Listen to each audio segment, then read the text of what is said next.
पिछले लेक्चर में हमने ग्रेविटेशनल फील्ड के बारे में और ग्रेविटेशनल फोर्स के बारे में जाना था और उसमें हमने ये भी देखा था कि हर एक मैसिव बॉडी द्रव्यमान वाली वस्तु जो है वो दूसरी मैसिव बॉडी पर एक फोर्स लगाती है द्रव्यमान की वजह से। तो अगर एक वस्तु दूसरी वस्तु पर द्रव्यमान की वजह से फोर्स लगाती है तो उस फोर्स को हमने नाम दिया था ग्रेविटेशनल फोर्स।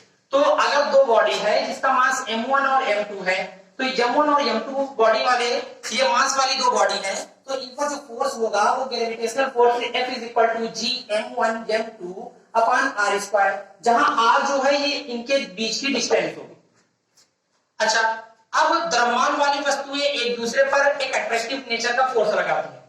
जब हम चार्ज के बारे में ये भी बात करते हैं, आवेश के बारे में करते हैं, तो हम ये जानते हैं कि हमारे पास दो तरीके के चार्ज हैं। एक है नेगेटिव चार्ज जो कि इलेक्ट्रॉन पर है और दूसरा है पॉजिटिव चार्ज जो कि प्रोटॉन पर है। इलेक्ट्रॉन और प्रोटॉन इन दोनों के पे चार्ज जो है वो तो समान है। इस पर -1.6 ये नेचर बताया गया कि नेगेटिव नेचर का है कूलम, और इस पर पॉजिटिव नेचर का बताया गया कि उतना ही चार्ज है लेकिन पॉजिटिव है। तो अगर इन दोनों पर चार्ज है और चार्ज तभी होता है जब मास होता है, तो इसका मतलब इसमें भी मास होगा इसमें भी मास होगा। तो इलेक्ट्रॉन का भी मास होता है 9.1 × 10⁻31 और प्रोटॉन का मास होता है 1.67 × 10⁻27 किलोग्राम। तो इनका मास है और इलेक्ट्रॉन और प्रोटॉन के मास का जो रिलेशन है वो एक इलेक्ट्रॉन का जो मास है, mass of one electron is equal to 1/1837 mass of one proton. मतलब अगर आप तराजू के एक पल्ले में एक इलेक्ट्रॉन रखें तो दूसरे पल्ले में आपको प्रोटॉन को काट करके 1837 भाग में डिवाइड करना पड़ेगा, तब जाकर के मास बराबर होगा। या आप ऐसे भी समझ सकते हैं कि अगर तराजू के एक पल्ले में एक प्रोटॉन हो तो दूसरे पल्ले को बराबर करने के लिए उसमें 1837 इलेक्ट्रॉन रखने पड़ेंगे। तो इन दोनों में द्रव्यमान है, द्रव्यमान की वजह से ये दोनों एक दूसरे को आकर्षित करेंगे क्योंकि हमने न्यूटन के नियम में पढ़ लिया। तो अब अगर हम दो चार्ज की बात करें, मान लीजिए हमारे पास दो नेगेटिव चार्ज हैं, इलेक्ट्रॉन और इलेक्ट्रॉन, ये दोनों नेगेटिव चार्ज है हमारे पास है। तो ये दोनों इलेक्ट्रॉन द्रव्यमान की वजह से, मास की वजह से अट्रैक्ट करने चाहिए, लेकिन जब इन दोनों को करीब लेकर रखा जाता है तो हम ये देखते हैं कि ये अट्रैक्ट ना करके बल्कि ये दूर भाग रहे हैं, एक दूसरे को रिपेल कर रहे हैं। तो अगर ये एक दूसरे को रिपेल कर रहे हैं तो बात समझ में आती है कि ये कोई दूसरा फोर्स है जो इस फोर्स से कुछ अलग है। तो ये जो दूसरा फोर्स है ये किसी फील्ड की वजह से है, क्योंकि ये एक इलेक्ट्रॉन इस इलेक्ट्रॉन को रिपेल करता है ज्यादा फोर्स से उसकी अपेक्षा। तो यहां पर एक नए फोर्स की बात कही जाएगी और वो फोर्स जो होगा वो इलेक्ट्रिक फोर्स होगा, और इलेक्ट्रिक फोर्स के साथ साथ वो एक मैग्नेटिक फोर्स होगा। हम थोड़ी सी देर में इस बारे में भी जान लेंगे कि किस तरीके से इलेक्ट्रिक और मैग्नेटिक फोर्स मतलब इलेक्ट्रोमैग्नेटिक फोर्स ये दूसरे से एक ही फोर्स के दो रूप हैं जो आपस में मिलेंगे।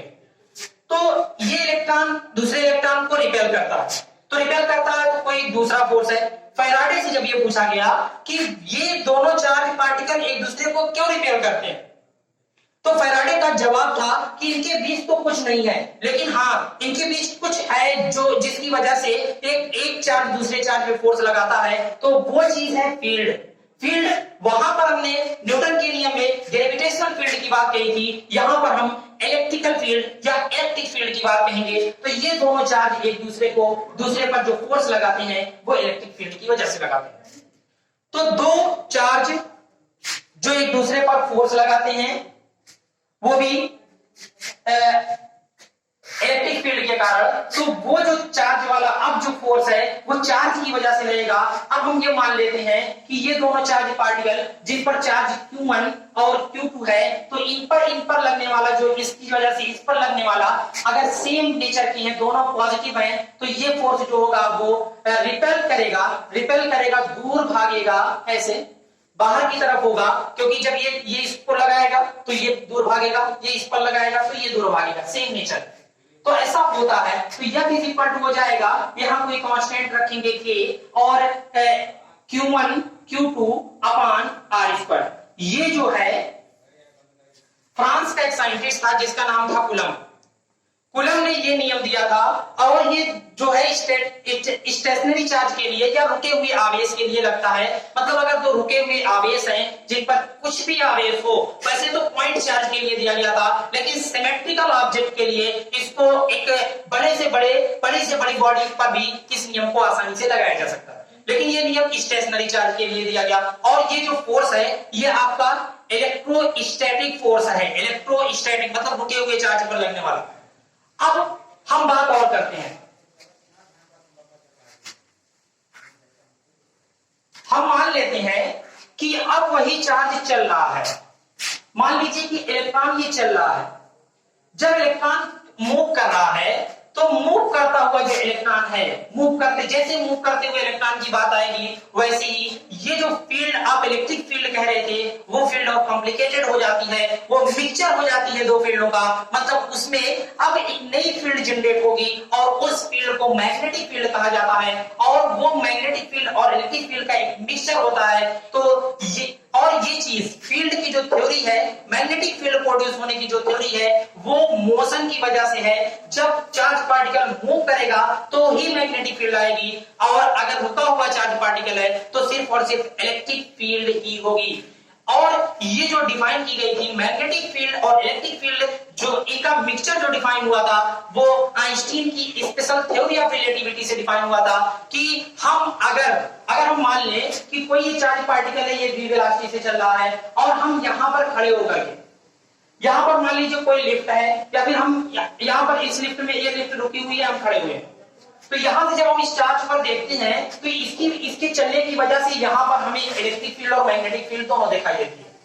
लेकिन फिर क्या किया, ये लिफ्ट भी v वेलोसिटी से जा रही है। अब जब ये लिफ्ट v वेलोसिटी से जा रही है इस चार्ज की डायरेक्शन में, तो ये भी v वेलोसिटी से जा रहा है, ये भी v वेलोसिटी से जा रहा है, तो दोनों एक दूसरे के रिस्पेक्ट में रुके हुए हैं। और जब रुके हुए हैं, ये ठीक वैसा ही है। रुके हुए का मतलब ये है कि आप इससे देखेंगे तो इसके रिस्पेक्ट में ये रुका हुआ रहेगा, और जब इससे देखेंगे तो इसके रिस्पेक्ट में ये रुका हुआ रहेगा। तो अगर ऐसी कंडीशन है तब हम देखेंगे तो ये जो चार्ज है वो सिर्फ और सिर्फ इलेक्ट्रिक फील्ड ही प्रोड्यूस करेगा। समझने वाली बात है।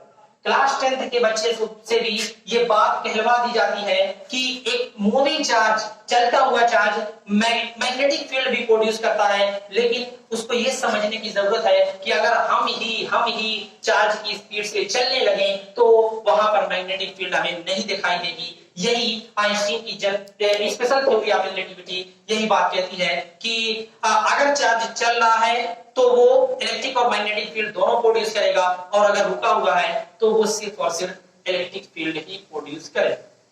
तो ये आपका इलेक्ट्रोमैग्नेटिक फोर्स का कॉन्सेप्ट था, जिसे यूनिफाई किया था मैक्सवेल ने यूनिफाई किया और 4 इक्वेशन दिए थे, जिसे इलेक्ट्रोमैग्नेटिक वेव की इक्वेशंस कहते हैं मैक्सवेल की। तो यहां ये आज का हमारा इलेक्ट्रोमैग्नेटिक फोर्स का लेक्चर था।